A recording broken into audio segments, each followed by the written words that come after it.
You know, when you think about the power of a global language, you probably think about politics or maybe economics.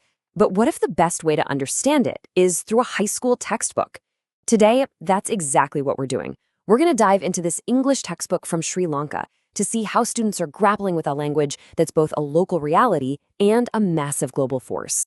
So let's get right into it. This one image really sets the whole scene, doesn't it? This is not some high-tech language lab. It's an English class in a rural school, and they're holding it outdoors. Just look at the focus on their faces. I mean, this is the real front line of global English, happening right here, right under the trees. And this gets us to the core tension of the whole thing. For these students, and literally millions just like them all over the world, English is sold as the key to a better future.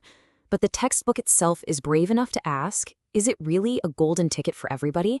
Or does it end up becoming a barrier that just reinforces the old divisions? Now, what's so cool about this textbook is how it tackles that question head on. It doesn't just lecture you, no.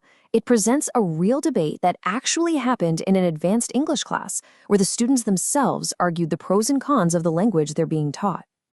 And here it is. This is what they came up with, right on the whiteboard. The arguments are just fascinating. On one side, you have students saying English is absolutely essential for good jobs, for higher education, even for national unity. But on the other side, you have students pushing back, saying, hey, you don't need it for every job, and that local languages are way better for real connection. That even point out that English speakers can seem arrogant. It's a deeply divided view. Let's break down that economic argument, because it reveals a huge contradiction. You've got one student saying English is this amazing ladder for social mobility. You can achieve your goals in life easily. But then another student completely counters that, saying it's really a marker of privilege that's already there. Only rich people in urban areas can afford to learn English properly. So which is it? Is it a ladder or is it a wall? The debate also gets right to the heart of national identity. One perspective is that English is this neutral link language that can bring different ethnic groups together, which is super important in a diverse country like Sri Lanka. But the counter-argument is really powerful. For a genuine connection, shouldn't we focus on the languages most people actually speak every day, like Sinhala and Tamil?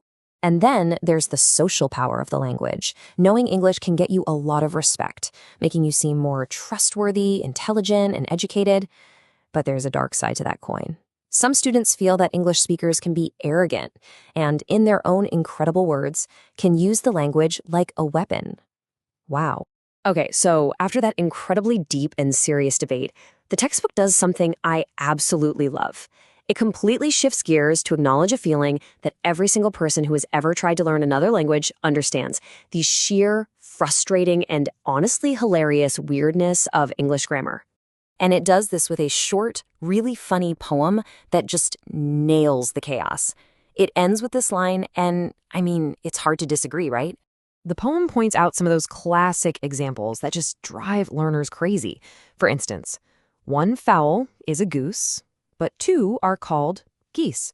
Okay, makes sense. I can follow that logic. But then it hits you with this. Yet the plural of moose is never meese. Of course not. Why would it be? It's a perfect example of those totally illogical rules you just have to memorize for no good reason. And this one is my personal favorite from the poem. If the plural of man is always men, why shouldn't the plural of pan be pen? You got to admit, it's a completely fair question. It's a great, lighthearted moment, but it shows real empathy for the student's struggle. Okay, so from that classroom debate and the crazy grammar, the textbook zooms way out to ask the really big question: why? Why exactly did English become this hugely dominant global force in the first place? Well, the book lays out some pretty compelling reasons. It's an official language in over 50 countries, it's the language of science, and it totally dominates pop culture. Think films, songs, cartoons.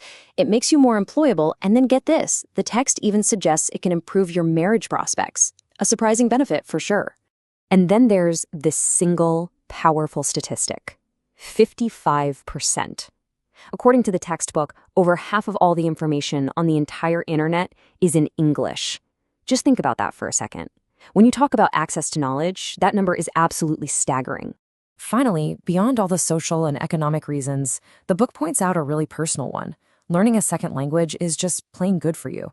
Research suggests it can help students do better on exams and might even help protect against diseases like Alzheimer's later in life. It's literally a workout for your brain. So, after all that, where does this leave us? We've seen the arguments, the quirks, the global context. Let's bring it all the way back to that central question from the classroom. Is English a tool or is it a weapon? Well, the book leaves us with these fantastic cartoons that just perfectly capture the struggle of learning.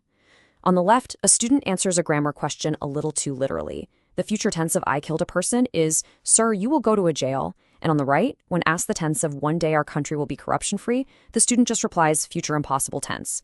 It's a perfect, funny snapshot of a student's point of view. And that brings us right back to that central question. The textbook doesn't give a simple answer because, well, there isn't one. It leaves us with the student's own powerful metaphor. Can English be used like a weapon? Is it a tool for connection or a weapon of division? What this textbook seems to suggest is that the answer depends entirely on who's holding